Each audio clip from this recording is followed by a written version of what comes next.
লম্ব বৃত্তাকার, এটা কত পেজ 435 14 1। একটি লম্ব বৃত্তাকার চোঙের উচ্চতা তার ব্যাসার্ধ চোঙের উচ্চতা তার ব্যাসার্ধের দ্বিগুণ। তাহলে একটা লম্ব বৃত্তাকার চোঙ আঁকি,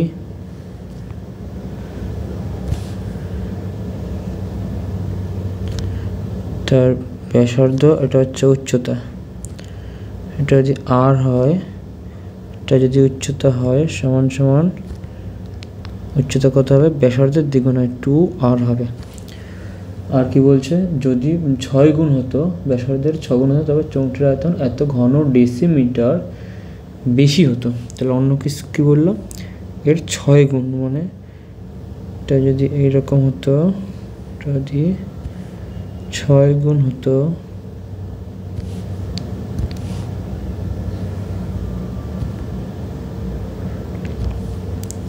এখানে সেই আরই থাকতো, আর এখানে যদি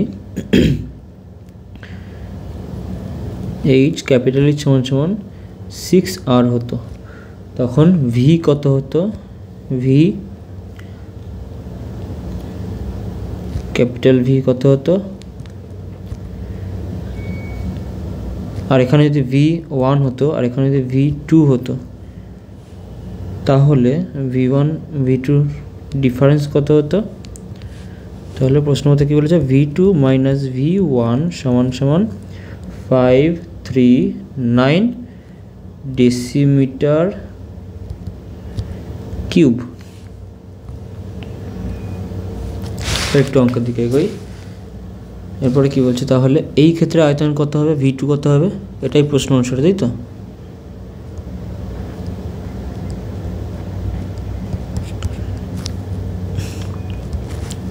প্রশ্ন অনুসারে কি বলছে, V2 কি হয়ে যাবে,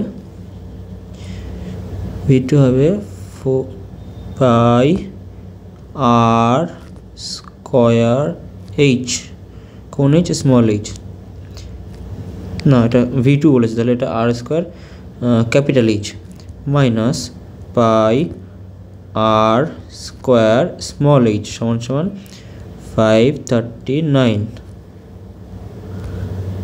অথবা কি লিখতে পারি আমরা, পাই কমন নিয়ে নিতে পারি, r স্কয়ার পরে মান বসাই, দেখি r স্কয়ার, h এর মান কত জানি আমরা 2r, ক্যাপিটাল H এর মান 6r, তাহলে এখানে into 6r minus pi r square, এখানে 2r সমান সমান 539। কমন যাচ্ছে, পাই কমন যায়, r square r cube, r square আর মিশে গেলে কিউব হয়ে যাচ্ছে, এখানে r স্কয়ার আর মিশে গেলে কিউব হয়ে যাচ্ছে, গুণ হয়ে, তাহলে পাই r কিউবটা কমন হয়ে যাচ্ছে, এখানে 2 আছে, এর মধ্যে 2 আছে, তাহলে 2 পাই r কিউব কমন চলে যাচ্ছে, এখানে পড়ে থাকে 3 মাইনাস এখানে পড়ে থাকে 1 সমান সমান 539।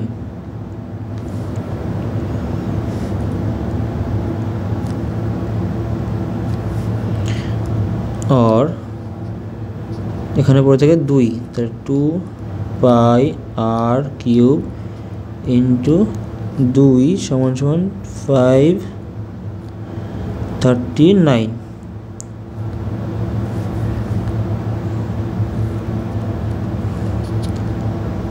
এরপরে কি করা যায়, আমাদের r এর মান চাই, তাই তো, তাই চেয়েছে তো, চোঙটির উচ্চতা কত চেয়েছে, আচ্ছা আমাদের h এর মান চেয়েছে, ঠিক আছে, তাহলে আমাদের আরেকটা করলে কি ভালো হতো, h এর জায়গায় r বের করলে বেশি সুবিধা হতো।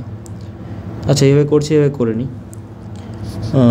এখানে তাহলে হচ্ছে গিয়ে r কিউব সমান সমান, এগুলোকে সব ওই সাইডে নিয়ে যেতে হবে যেগুলো দরকার নেই, তাহলে 539 বাই 2 ইন্টু 2, এবার ইন্টু পাই হলো, পাই মানে কত 22/7, তাহলে নিচে 22, এখানে পাই ছিল, এটা হয়ে যাবে হচ্ছে 22 আর 7 উপরে উঠে যাবে, তাহলে এখানে এবার দেখি কোনো কাটাকাটি যায় কিনা। এখানে দেখি এটা 11 দিয়ে 44, 44-এর পর থাকছে হচ্ছে 3 আর গিয়ে হচ্ছে 6, এই তো 11 দিয়ে যাচ্ছে 2, মানে অঙ্ক দেয় কাটাকাটি হওয়ানোর জন্যই সবসময়।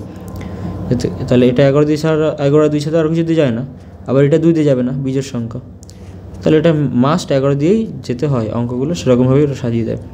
তাহলে 4 বার যায় প্রথমবার, তারপর 44 হলো, তাহলে 6 আর 3 9, 9 বার যাচ্ছে,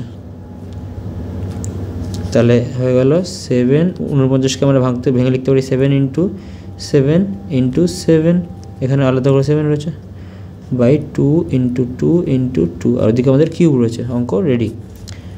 আর আর সমান সমান cube root of 7 into 7 into 7 by 2 into 2 into 2 সমান সমান কী বেরোবে? কিউব থেকে 3টে থেকে একটা বেরোবে, কিউব আছে তাই 7/2, এটা কি তার আর। অতএব h সমান সমান 2 ইন্টু 7/2 কেটে গেল, সমান সমান 7, তাহলে 7 DECI মিটার। এবার যেটা বলছিলাম অন্যভাবে করতে পারতাম, কীভাবে এটাকে, যে h ধরে নিই, তাহলে অন্যভাবে আমাদের এখানে h-এর মান 2r লিখেছি, তাহলে আমরা একইভাবে লিখতে পারতাম যে r সমান সমান h/2, এটা লিখতে পারতাম। আর এই h নিলে ঠিক আছে, আর এইখানে যদি এই h-এর সময় লিখতে পারতাম, তাহলে এই ক্যাপিটাল H সমান সমান হতো 6